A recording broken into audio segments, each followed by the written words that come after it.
কিয়ামত পর্যন্ত জামায়াতে ইসলামী বাংলাদেশের রাষ্ট্রীয় ক্ষমতায় আসতে পারবে না বলে মন্তব্য করেছেন বিএনপি স্থায়ী কমিটির সদস্য গয়েশ্বরচন্দ্র রায়। তিনি বলেন, ৭১-এর রাজাকাররা দেশ চালাবে, এটা অসম্ভব। জনগণ ভোট দিলে জামায়াত ক্ষমতায় আসতে পারবে না কেন? প্রথম প্রশ্ন, ১৯৯১ সালে জামায়াতের সমর্থন ছাড়া বিএনপি সরকার গঠন করতে পারত না, পর্যাপ্ত আসন ছিল না, তখন জামায়াতকে সাথে নিয়ে সরকার পরিচালনা করেছে বিএনপি। ২০০১ থেকে ২০০৬ পর্যন্ত বিএনপি নেতৃত্বাধীন জোট সরকারের সময় জামায়াতের ২ জন মন্ত্রী ছিলেন, সরকারি থেকে দেশ পরিচালনায় তারা অংশ নিয়েছে। তাহলে এখন অসম্ভব কেন? বিএনপির সাথে নেই বলেই এখন কি আপনাদের অসম্ভব? ধন্যবাদ। আসলে শহীদ রাষ্ট্রপতি জিয়া রহমান আপনার রাষ্ট্রীয় ক্ষমতায় আসার পর বাংলাদেশে একদলীয় বাকশাল থেকে বহুদলীয় গণতন্ত্রের পথ মুক্ত করেছেন, যার ফলশ্রুতিতেই জামাত ইসলামের রাজনীতি নিষিদ্ধ ছিল এবং শহীদ রাষ্ট্রপতি জিয়া রহমানের এই সুবাদেই আপনার আওয়ামী লীগ সহ নতুন করে আওয়ামী লীগও নিবন্ধিত হয়েছে, আওয়ামী লীগও বাতিল হয়ে গেছিল, বাকশাল হয়েছিল, এই জামাত ইসলামও নিবন্ধিত হয়েছে।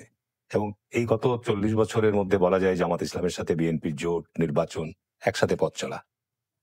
এখন যেহেতু নির্বাচন সামনে, নির্বাচনের ক্ষেত্রে জামাত আলাদা নির্বাচন করবে, জামাত ২২ সালেই কিন্তু জোটের বাইরে চলে গেছে এবং জামাতের সাথে বিএনপির একটা সুসম্পর্ক, মধুর সম্পর্ক, সবকিছু ঠিক আছে। কিন্তু ইদানিং জামাত ইসলামকেও দেখা যাচ্ছে জামাত ইসলামের বিভিন্ন জায়গায় এই ৫ই আগস্টের পর বিভিন্ন জায়গায় আমাদের শীর্ষ নেতা থেকে শুরু করে বিভিন্ন নেতৃবৃন্দকে, আমাকেও নিয়েও খুব অশ্লীল এবং অশ্রাব্য কথাবার্তা তারা বিভিন্ন সামাজিক যোগাযোগ মন্ত্রে ছড়িয়েছে, যার ফলশ্রুতিতে জামাতের সঙ্গে মানে মনস্তাত্ত্বিক বলেন বা একটা দূরত্ব তৈরি হয়েছে। আমি ব্যক্তিগতভাবে জামাতের সাথে গত ৩০ বছর যাবৎ, সারা বাংলাদেশে জোট হয় জামাত ইসলামের সঙ্গে, আমার ওখানে কোনোদিন জোট হয়নি। আমি প্রায় ৩০ বছর যাবৎ জামাতের সাথে সবসময় ভোট করে আসি। জামাত ইসলামের রাজনীতি নিয়েও কিন্তু দেশে একটা বিতর্ক রয়েছে, যেটা ১৯৭১ সালের মুক্তিযুদ্ধের ঘটনা নিয়ে। এবং আমি ব্যক্তিগতভাবে মনে করি যে জামাত ইসলামের নাম পরিবর্তন হওয়া দরকার ছিল। তখন যদি আপনার পিলখানা হত্যাকাণ্ডের মাধ্যমে বিডিআর-এর নাম পরিবর্তন হয়, পোশাক পরিবর্তন হয়, তাহলে ৭১-এর মুক্তিযুদ্ধ তো বাংলাদেশের ইতিহাস থেকে আপনি মুছতে পারবেন না, ঘটনাবলী তো কোনোভাবেই আপনার ইতিহাস থেকে সরানো যাবে না। সেই ক্ষেত্রে জামাত ইসলাম বাংলাদেশ যতদিন থাকবে, জামাত ইসলাম নামে রাজনৈতিক দল যতদিন থাকবে, এটা বিভাজন নয়, এটা নিয়ে তর্ক বিতর্ক থাকবেই। সুতরাং আমি ব্যক্তিগতভাবে মনে করি যে জামাত ইসলাম নিয়ে আরো অনেক প্রশ্ন আছে, যে ইসলাম আপনার যখন জামাতের সঙ্গে একটা ইসলাম অন্তর্ভুক্ত করছেন, আপনি উত্তরটা পুরো করেন। তখন আপনারা বললেন জামায়াতের সমাবেশের দাওয়াত পায়নি বিএনপি, তাই যায়নি। আবার জামায়াতের আমিরকে দেখতে হাসপাতালে গেলেন মির্জা ফখরুল সাহেব। আপনাদের এই রাজনীতিটা যদি একটু বুঝিয়ে বলেন। এখানে আপনার জামাতের শীর্ষ নেতা, আপনার জামাতের প্রধান বর্তমান যিনি আমির, উনি আমরা অনলাইনে দেখেছি, টেলিভিশনে, যে উনি পড়ে গেলেন বক্তৃতা দিতে। স্বাভাবিক কারণ এটা শিষ্টাচারের অংশ, রাজনীতিতে তো শিষ্টাচার থাকতে হবে। উনি যখন এরকম একটা ঘটনা, স্বাভাবিক কারণে সঙ্গে সঙ্গে হাসপাতালে খোঁজ নিতে যাওয়া, এটা তো আমি মনে করি একটা শিষ্টাচারের বড় অংশ। আর জামাত ইসলামের তাদের নিজস্ব ব্যক্তিগত জাতীয় সমাবেশ ছিল, সেখানে তারা কাকে দাওয়াত দিবে কাকে দাওয়াত দিবে না। অতীতেও জামাত ইসলাম আমাদের বিভিন্ন সময় মিটিং হয়েছে, সব মিটিং কেন জামাতকে দাওয়াত দিই, বিশেষ ক্ষেত্রে জামাত ইসলামকে দাওয়াত দিই, তারা এসছে। আবার জামাত ইসলাম যে ভবিষ্যতে কোনো মিটিং করে বিএনপিকে দাওয়াত দিলে সেখানে বিএনপি অবশ্যই যাবে। যে কারণে আপনার এটা আমি মনে করি না যে খুব বিশেষ কোনো বড় আপনার নিয়ে আলোচনার কোনো বিষয়।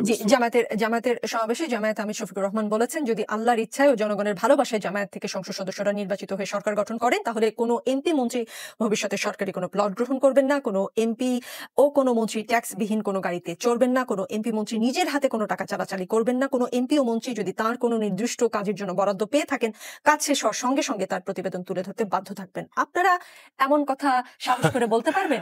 বিএনপির এই সাহস আছে? আমি ডক্টর শফিকুর রহমান সাহেব যে বক্তব্য দিয়েছে, উনি তো এমপি ছিলেন না, এবং এমপি না থাকার ফলশ্রুতিতে বাংলাদেশে এমপিদের যে সমস্ত কর্মকাণ্ড ওনার সে সম্পর্কে ধারণা নাই। বাংলাদেশে এমপিদের ট্যাক্স ফ্রি গাড়ি, আমি ব্যক্তিগতভাবে ট্যাক্স ফ্রি গাড়ি চাই না।